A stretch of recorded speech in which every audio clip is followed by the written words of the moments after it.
নমস্কার, সকলকে জানাই শুভ সন্ধ্যার অনেক শুভেচ্ছা, শুভকামনা এবং অফুরন্ত ভালোবাসা। আমি মীনা মুখার্জি, একান্নবর্তী পরিচালিত মুখোশ নয় মুখোমুখি অনুষ্ঠানে সকলকে জানাই সুস্বাগতম। আজকে এই আলোচনা সভায় আমাদের বিশেষ অতিথি এবং বিশিষ্ট সমাজসেবিকা ও একান্নবর্তী ফাউন্ডেশনের সম্পাদিকা শ্রীমতী সোনা মজুমদার মহাশয়াকে জানাই সুস্বাগতম। মুখোমুখি অনুষ্ঠানের তরফ থেকে আপনাকে জানাই অনেক অনেক ভালোবাসা। ম্যাডাম, আপনি কেমন আছেন? ভালো আছি। আপনার পরিবারবর্গ কেমন আছেন? ভালো আছে। আমরা জানি যে আপনাদের হাত ধরে একান্নবর্তী ফাউন্ডেশন জাতীয় স্তরে উঠেছে। কি অনুভূতি আপনার? এটা খুব একটা গর্বের বিষয়। আর এটা শুধু একার দ্বারা না, আমাদের একান্নবর্তী পরিবার নামটার মধ্যেই একান্নবর্তী জড়িত। সকলের এটা জয়, এটা একটা সুন্দর অনুভূতি। আরও এগিয়ে যাক, আমরা চাই আরও দিনকে দিন উন্নতি করুক একান্নবর্তী শুভাকাঙ্ক্ষীরা, আরও আসুক আমাদের সাথে কাজে হাত বাড়াতে। আমরা জানি যে একান্নবর্তী ফাউন্ডেশনে আপনি 7তম সম্পাদিকা। আপনার কীরকম এরকম অনুভূতি আপনি একটু প্রকাশ করুন। দেখুন, এখানে কোনো পদের জিনিসটা আমাদের মানে নিয়ম অনুসারে, প্রত্যেকটা দলের নিয়ম অনুসারে আমাদের পদ একটা করতেই হয়। আমাদের এত সুন্দর এই জায়গাটা একান্নবর্তীর পরিবার, যেহেতু আমি বারবার বলছি, পরিবারের ছোট বড় এরকম সকলেই থাকে, আমাদেরও তাই। আমাদের যারা পুরনো আছেন, আমার থেকেও যারা সিনিয়র আছেন, তাদের থেকেও কিন্তু শিখে আমি আজকে এই জায়গায় এসেছি। এটা খুব সুন্দর একটা অনুভূতির পদ না, আমাদের শুধু একটা কাজের অভিজ্ঞতা দিয়েই কিন্তু এই জায়গাটা আমরা লাভ করি। এটা সকলের, আবার বলছি, সকলের জয়, সকলের জায়গা। আমরা জানি যে একান্নবর্তী ফাউন্ডেশনে পুরোটাই অনুদানের উপর নির্ভরশীল। আপনি কি করে এই অনুদান সংগ্রহ করেন? দেখুন, আমাদের কাজটা সম্পূর্ণ যেখান থেকে আমাদের আসল প্ল্যাটফর্ম শুরু, আমাদের মানুষের বিশ্বাস সর্বোপরি। এই বিশ্বাস থেকেই কিন্তু জন্মায়, তারা কাজ করে, আমরা যাই। আমাদের তো নিজস্ব কোনো সেরকম ফান্ড বলতে নেই, আমাদের এই অনুদানের উপরেই চলে। অনেকে তাদের পরিবারের শুভ দিন অনেক কাজ করে তারা এগিয়ে আসেন, এই করেই আমাদের অনুদান নেওয়া হয়। এবং শুধু তাই না, আমাদের এই জায়গাটা আমরা, ওনারাও দেখেন এই জায়গাটা। আমাদের যে কর্ণধার সুরজিৎ সিংহ, আমার থেকে সে হয়তো ছোট, কিন্তু তার কাছ দিয়ে আমরা অনেক কিছু কিন্তু শিখেছি। যেরকম হলো, এই কাজটা যখন আমরা করি, আমরা প্রথম থেকেই কিন্তু যাদের দরকার তাদের জন্যই করা হয় মেনত। তারাও সেটা দেখেছে, বিশ্বাস জন্মেছে, তারা তার জন্য কাজ এখানে করতে চায়। তারা খুবই আনন্দিত হয় একান্নবর্তীর সাথে কাজ করা। তারা জানে যে ঠিক জায়গায় ঠিক জিনিস পৌঁছে যাবে তাদের মাঝখানে, যারা সত্যি অসহায়। আমরা জেনেছি যে আপনাদের একান্নবর্তী ফাউন্ডেশন খুব কঠিন, একদম শৃঙ্খলাবদ্ধ। যে বর্তমান সময়ে আপনি 2 বছর আগে কোনো এক কারণে আপনি একান্নবর্তী ফাউন্ডেশনের থেকে বহিষ্কৃত হয়েছিলেন, তবুও আপনি আনন্দ সহকারে এবং আনন্দের সঙ্গে আপনি প্রথম স্থান অধিকার করেছিলেন, সুন্দরভাবে কাজ করে এবং সবার মন জয় করেছিলেন। এটা কি করে সম্ভব হলো? এটাই তো একান্নবর্তী। এই যে এতক্ষণ ধরে বলছি, এটা হলো আমাদের শিক্ষা। কোনো কারণবশত হলো আমাদের কতগুলো রুলস থাকে, আমাদের রেগুলেশন থাকে, তার মধ্যে চলতে হয়। একটা পরিবারে যেরকম থাকে, সেইখান থেকে কিন্তু শিক্ষা শেখার, সেখান থেকে কিন্তু আমরা নিয়ম শৃঙ্খলা সব শিখে থাকি যে এটা করতে হবে। এবং যারা শেখায়, যারা বড় বা যারা আমাদের শেখাচ্ছে যে এইভাবে চলতে হবে, তারা কিন্তু আমাদের ভালোর জন্যই শেখায়। আজকে তাই কিন্তু আমি আজকে এই জায়গায়, যে কতগুলো নিয়ম শৃঙ্খলা আমাদের একান্নবর্তীতে বরাবর আছে, তখনও ছিল, এখনও আছে। এই নিয়ম শৃঙ্খলার মধ্যে আমাদের সবাইকেই থাকতে হয়, তার জন্য আজকে এই জায়গাটা আমরা আসতে পেরেছি, এই নিয়ম শৃঙ্খলার জন্যই কিন্তু। আর আমি এটার সাথে আজকে আমি শিখতে পেরেছি, এবং এটার সাথে এটা না যে বহিষ্কৃত হয়েছি বলে আমি কাজ করব না, এটা আমার হৃদয়, এটা আমার আলাদা একটা অনুভূতি। একান্নবর্তী যারা করে, আমরা যারা মেম্বাররা আছি, তারা প্রত্যেকে তাদের একটা অনুভূতি নিয়ে আমরা করি, আমরা অন্যের জন্য করছি, অসহায়দের জন্য করছি।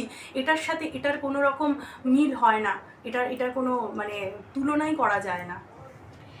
একান্নবর্তী ফাউন্ডেশনে আগামী প্রজন্মে আপনি কী বার্তা দেবেন? আমি আগামী প্রজন্মকে বলবো এগিয়ে আসো, কেননা এখন কম্পিটিশনের যুগ। প্রত্যেকটা বাচ্চাকেই বলবো, বাবা মা এখন কম্পিউটারাইজ যুগ, পড়াশোনা করতে হচ্ছে, প্রচণ্ড কম্পিটিশান। সবাই কিন্তু পড়াশোনার বাদেও এখন অনেক সচেতন গার্জেন আছে, আঁকা, সাঁতার, কম্পিউটার, গান, গিটার, নাচ প্রশিক্ষণ নিচ্ছে। এটাও কিন্তু একটা প্রশিক্ষণ, মানবিকতার প্রশিক্ষণ। এবং শুধু তাই না, জানেন আমাদের এই একান্নবর্তী কাজে অনেক সময় অনেক মানে যারা করে, কারোর জন্মদিন করলো, এবং ফ্যামিলি তো সব ছোট, এখন অনেক বড় ফ্যামিলি নেই। এবার ছোট ছোট ফ্যামিলি, বাচ্চাগুলো কিন্তু চেনে না, আত্মীয় স্বজন সেরকম করে হয় না, বাবা মা একটা সন্তান। এবং কাজের নিরিখে অনেকেই বাইরের থেকে এখানে এসেও বসবাস করে, তারাও আমাদের সাথে কাজ করে। তারা ভীষণভাবে আনন্দ সহকারে যখন আসে অনাথ আশ্রমগুলো, বৃদ্ধাশ্রমগুলো, তারা দেখে, বাবা মাও কিন্তু খুব খুশি হয় যে তারা চেনে ঠাকুমা, দিদিমা, তারা দেখতে পারে, অনেককে দেখতে পারে যে এরকম করে কাজ হয়। এটাও একটা শিক্ষা। বাবা মা যদি এরকম করে এগিয়ে আসে, বাচ্চারাও কিন্তু অনেক কিছু শিখবে। একান্নবর্তী ফাউন্ডেশনে আপনার এই কর্মকাণ্ডের প্রধান লক্ষ্য কি? আমার প্রধান লক্ষ্য একটাই, যে এভাবে কাজ আমি করে যাব, একটা জায়গায় একান্নবর্তী শুধু নাম না, একটা অনুভূতি হয়ে থাকুক সবার হৃদয়। এটাই আমি চাই, সেই জায়গাটায় যেন যেতে পারি আমরা সকলে হাতে হাত ধরে। আমরা শুনেছি এবং জেনেছি আপনার শারীরিক অনেক সমস্যা আছে, তবুও আপনি কিভাবে এত সুন্দর এবং আনন্দের সঙ্গে কাজ করে চলেছেন? এটা যে আমার অক্সিজেন, তার জন্যই। আপনার পরিবারের পরিজনেরা আপনার পাশে থাকে এবং একদম। কিভাবে সহযোগিতা করে? দেখুন, আমাদের তো এই কাজটা সকলকেও তো আমরা বললাম না, একটা নিয়মের মধ্যে আমাদের চলতে হয়। আমাদের কিন্তু সকলকেই সেই জায়গাটা আমাদের অ্যাটেনশন দিতে হয়। মানে একটা কাজ হলো, আমাদের যে কর্ণধার সেও বোঝেন যে গেল, কারো অসুবিধা হলো সেটা আলাদা, কিন্তু আমাদের তো বেরোতে হয়। দেখতেই পাচ্ছেন আপনারা, আমাদের প্রতিনিয়ত কাজ থাকে, এবং সেই ক্ষেত্রে তখন পরিবার লোকরা যদি সাহায্য না করে, আমাদের অ্যাডজাস্টমেন্ট সেটা যদি না করে, তাহলে কিন্তু আমাদের বেরোনো খুবই অসম্ভব হয়ে যায়। সেই জায়গাটা ওরা, আর এটা তো ভালো কাজ, তারা জানে ভালো কাজ করছি, তারা সাথে আছে, তারা সাথে থাকে। আমাদের কর্ণধারও বোঝে, আমাদের যারা আছেন সহকর্মীরাও তারা বোঝেন। আমরা সকল একে অপরকে এরকম বুঝেই আমরা চলি, কার কোন সময় অসুবিধা সুবিধা, এটা বুঝেই আমরা কিন্তু কাজটা এগিয়ে নিয়ে যাই। WSC থেকে আপনার জন্য একটা পুরস্কার। ম্যাডাম, অভয়ার এই মানে মর্মান্তিক ঘটনাতে যখন জুনিয়র ডক্টররা অবস্থান বিক্ষোভ করে, তখন আমরা শুনেছি যে মাঝরাতে এবং রাত্রি প্রায় শেষ পর্যন্ত আপনি ওই ডাক্তারদের পাশে ছিলেন এবং তাদের রাত্রিকালীন শুকনো খাবারের ব্যবস্থা করেছিলেন, এত কিছু করেছিলেন, সেটা কি করে সম্ভব হলো ম্যাডাম? দেখুন, প্রথম কথা হলো, আমি আগেও বলেছি, একান্নবর্তী আমাদের এই জায়গায় চলে গেছে প্রত্যেকটা শ্রেণী। মানে আমাদের একজন ডাক্তারই ফোন করেছিলেন আমাদের এইখানে, যে আমাদের এনজিও কথা উনি জানতেন। আমাদের তো একান্নবর্তীর কাজ সীমিত না শুধু রাজ্যে, এটা আপনারা হয়তো জেনে থাকবেন। আমরা ইন দি মিন টাইমে মানে অন্য রাজ্যে, কোটা, রাজস্থান কোটা, তারপরে বৃন্দাবন, তারপরে উত্তরপ্রদেশ, বাঁকুড়া, মেদিনীপুর, তারপরে হলো আপনার পুরুলিয়া, এগুলো সব জায়গায় আমাদের মোটামুটি কাজ চলে, কাজ হয় সব সময়। এই সূত্রে কোনো একজন ডাক্তারবাবু ফোন করে, আমাদের কর্ণধারকে ফোন করে, যে এরকম আমাদের অসুবিধা আছে, এরকম কিছু হলে খুব ভালো হয় আপনাদের যদি এনজিও থেকে হয়। তখন আমরা সঙ্গে সঙ্গে ফোন পেয়ে রাত্রিবেলা যে কজন পেরেছি আমাদের মানে যারা আছেন সদস্যরা, তারা গিয়ে আমরা পাশে যেইটুক পেরেছি, যেভাবে পেরেছি আমরা পাশে গিয়ে দাঁড়িয়েছি। আমাদের এটা সবচেয়ে বড় কর্তব্য মনে হয়েছিল সেই সময়। আমি বারবার বলছি, এটা একটা সারা জাগানো একটা মানে অবস্থান ছিল। তার জন্য আমাদের মানে আমরা গর্ববোধ করি আমরা একান্নবর্তীর পাশে থাকতে পেরেছি। আমরা এর মধ্যে অবগত আছি যে অভয়া কাণ্ডে সমস্ত দিক থেকে আপনার অনেক অবদান আছে।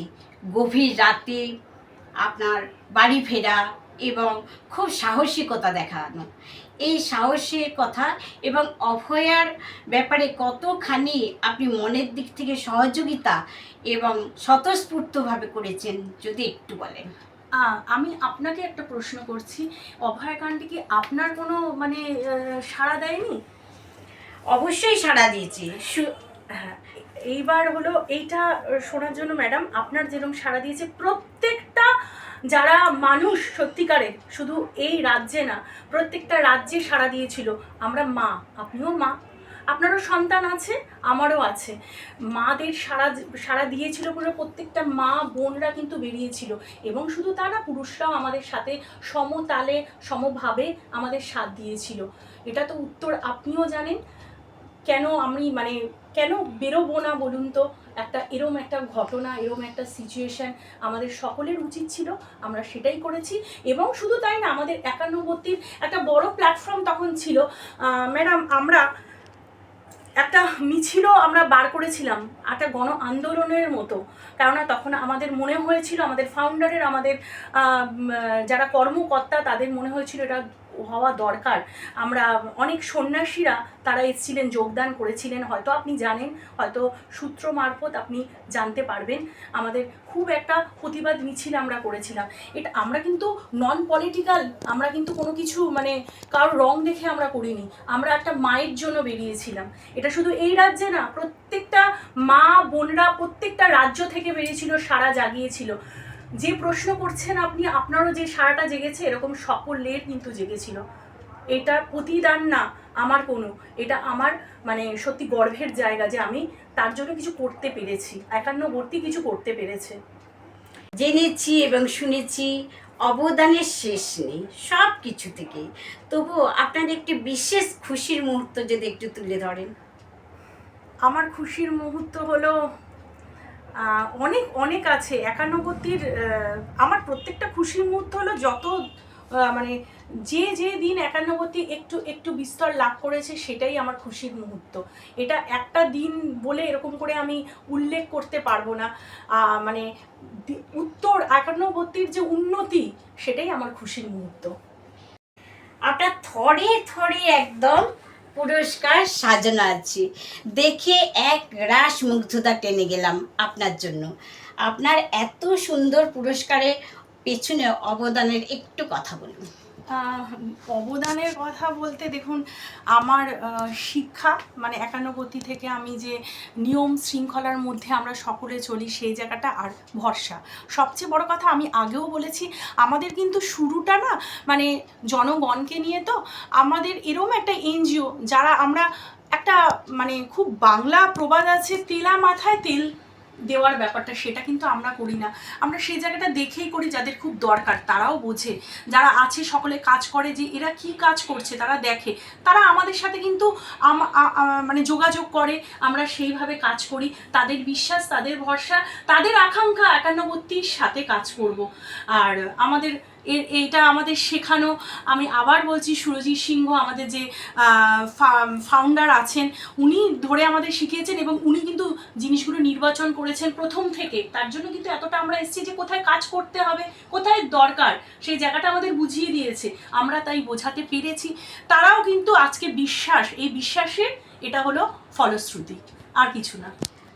অসংখ্য ধন্যবাদ ম্যাডাম আপনাকে, আপনার মূল্যবান সময় আমাদের সাথে অতিবাহিত করার জন্য। আপনার দীর্ঘায়ু কামনা করি। আপনি খুব খুব সুস্থ থাকুন এবং ভালো থাকুন।